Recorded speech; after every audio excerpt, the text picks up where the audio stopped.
Hi, I'm Scott and welcome to the CoolToys Studio.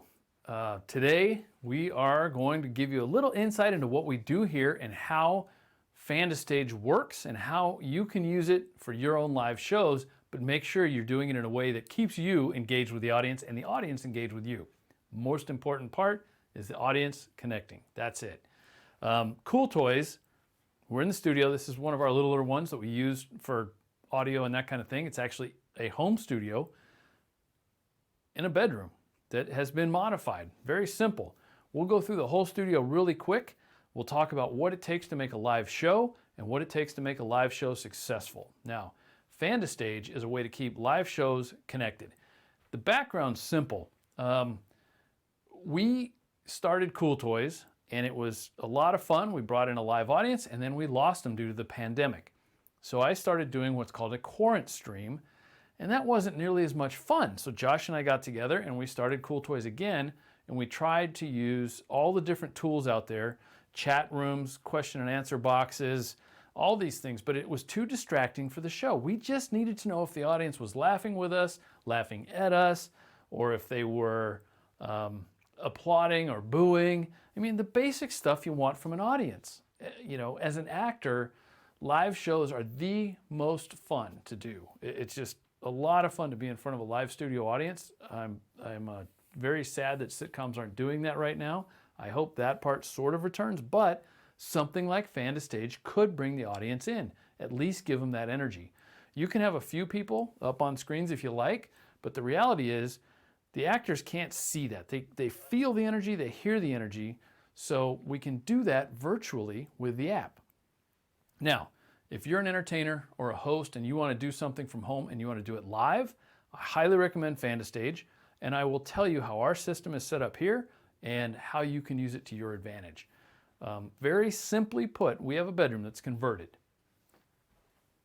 I've got a few of these foam panels back here to kind of quiet the echo of the room. I've got my CoolToys light there covering a window. Really cool thing. Honestly, here's the secret. It's just a white vinyl sign printed at Staples, folded over a wood frame, and stuffed in the window. That's it. So that's natural sunlight coming through.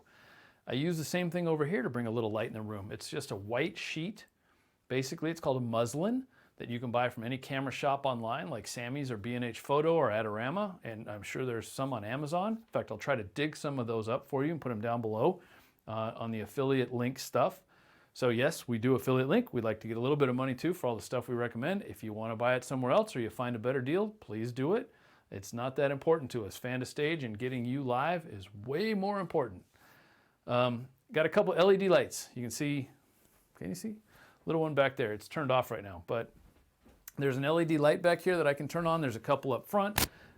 That's the basics of it. My wife, if she wants to record audio for a voiceover or a commercial or an audiobook, there's the microphone. It is covered most of the time, and if you watch some of the old episodes, you'll see sometimes this thing's sitting in here, and I have been asked why I have a doily and why I have my underwear hanging in the background. So that is not my underwear. It's simply a napkin to keep the dust out of the good microphone. Now, I've got a lav microphone, lavalier. It's a very small microphone here on my shirt. It's wireless, connects to the camera. And I'll talk to you about cameras in just a second. But that's the basics of the room. I've got a little bit of light, I've got a microphone, and I've got a little bit of acoustic treatment to keep the echo down. Now, looking at all that stuff, when we talk about the room and the quietness, all that's great if you don't have a camera. Doesn't do you any good, does it? Now, you could podcast, and that's one of the things that I did talk about in another show, is that I could have somebody come in here and interview just audio, and this room would be fantastic for it. And I could still use Fan2Stage to have live audience feedback and have the sound come back. The way the app works, as they're clapping on their phone, it comes out the speaker on my computer sitting over here that runs this room, and it's just an old Mac Mini. I got a new M1 for editing and for all the fun stuff, but the old one was still fast enough, so we just leave it in here full time now, instead of getting $100 from Apple for turning it in. Didn't make sense, $100. Now I've got a full-time studio computer, right? Easy thing. Now, the cameras. Mevo has a really good package, very inexpensive. It's very portable, does a lot of things. They call it broadcast grade. I don't quite agree with that. The chip is just, smaller than my fingernail on my pinky, so there's no way it's going to get the color, the depth, the field. And the microphones are doing a lot of processing, which for an interview, I have to admit, they do a great job.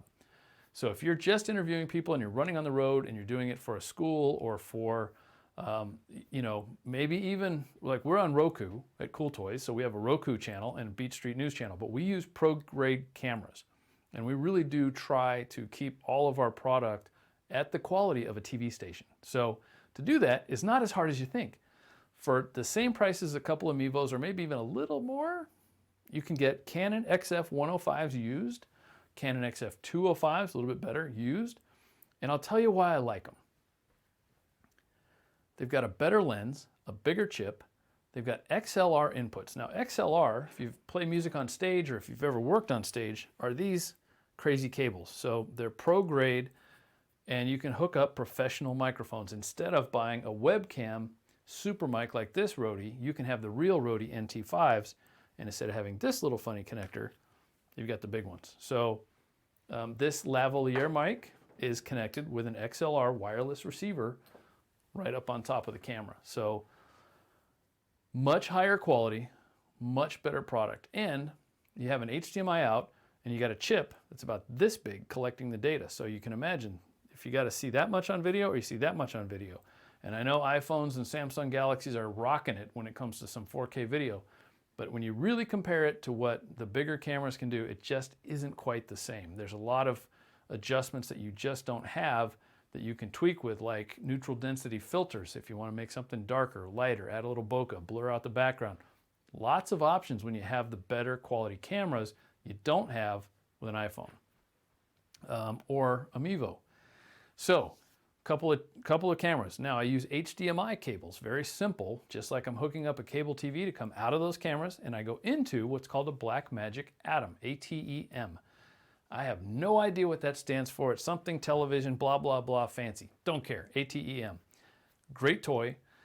4 cameras in, 1 picture out that I can control, so I can change the cameras. They have their own software, which is great software. If you just want to learn the ATEM, great idea. Now, I started the cheaper way. I started out with a single camera and a Magewell USB HDMI capture card. It's a little adapter that you plug the HDMI in one end, you plug the USB into your computer, your big camera into that, and you've got it going into your screen.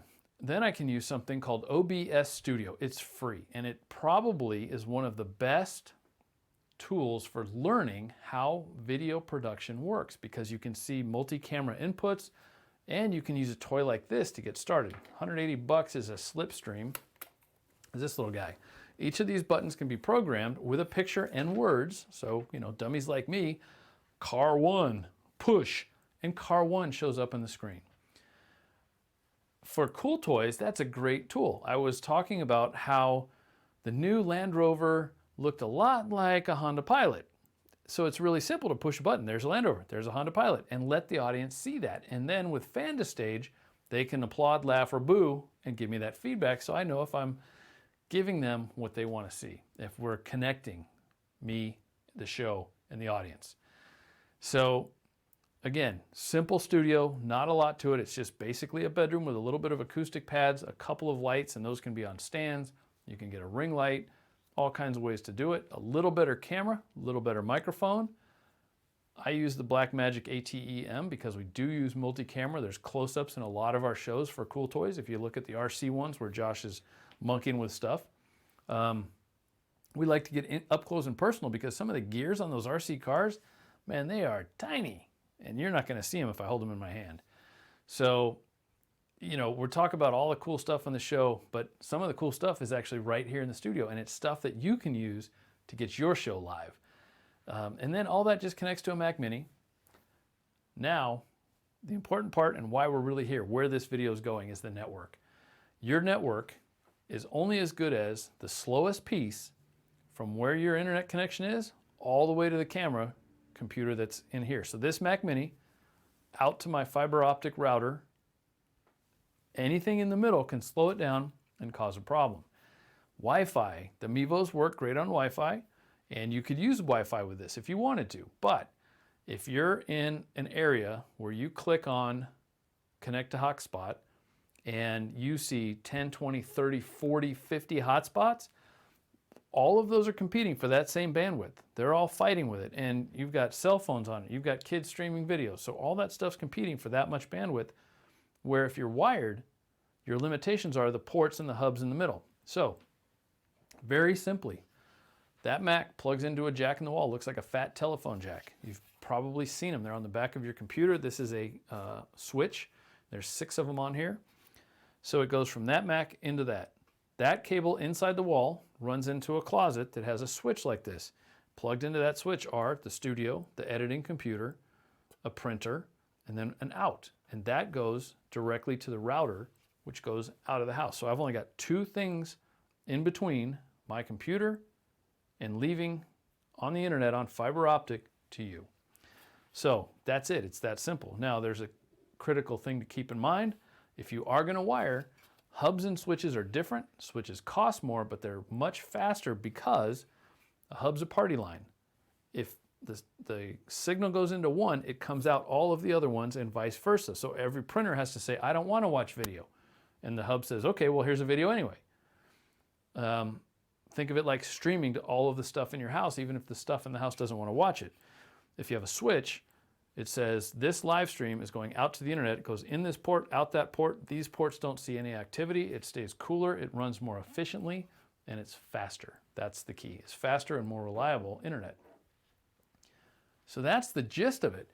I've got a book out called The Easy Guide to Internet Network Stuff. So if you want to know the difference between hubs, routers, and switches and have a reference guide for 12 bucks, there it is. Grab it. And other than that, get your show live. Let's get the audience going again. Even if the pandemic were to magically disappear tomorrow, there is nothing like a live show. And now with Fan2Stage and the virtual audience system, you've got a way to host a show from anywhere and connect to fans everywhere. So let's do that.